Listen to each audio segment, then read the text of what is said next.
A man stumbled upon a strange sight deep beneath the sea. He was stunned by what lay in front of him. Heavy iron chains stretched across the ocean floor in all directions, and these weren't just a few, there were dozens of them. It felt like something enormous had been trapped using these chains. His heartbeat quickened with unease. He rushed toward the surface to get a clearer view, but what he saw above left him frozen in fear. A massive wave, taller than a building, was heading right toward him. Just then, a small flying donkey that had been nearby unfurled its wings. With all its might, the donkey grabbed the man and flew upward. They barely escaped as the monstrous wave crashed behind them. The sea returned to stillness once the wave passed, but the man's gaze returned to the chains below. He noticed something immense, almost like a mountain, was locked in them. It looked like a floating island at first, but then he saw two giant eyes staring back at him. Those eyes were full of sorrow and seemed to plead for help. The man felt a wave of sympathy. He decided at once that he had to help this creature. Looking closer, he realized it wasn't an island at all. It was a giant whale, bound tightly in metal chains. Tears fell from the whale's eyes like drops of crystal. The sight was heartbreaking, and it strengthened the man's resolve. Then he noticed the whale's huge nostril.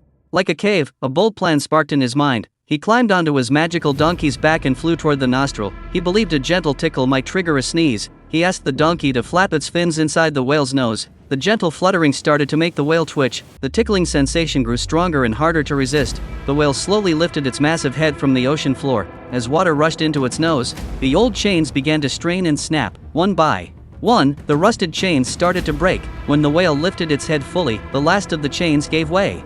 Then, with a giant sneeze, it broke free completely. The man and the donkey escaped the scene just in time. But that donkey was no ordinary creature. It was once a powerful skyhorse who descended to Earth out of curiosity. One day, it trampled a farmer's crops during its playful visit. The man had been assigned to watch over that very field. When the magical horse fell into a river, the man rescued it with a rope. He was about to tie it up when he noticed sorrow in its eyes. Touched by the moment, the man chose compassion. He made the horse promise never to harm anyone again. The horse agreed and was granted its freedom. Grateful, the horse gifted the man two beautiful horses the next morning. Then it transformed into a humble-looking donkey, but its magical powers and speed remained unchanged. Now, the donkey could run faster than the wind and soar in the sky. From that day forward, it became the man's most loyal friend.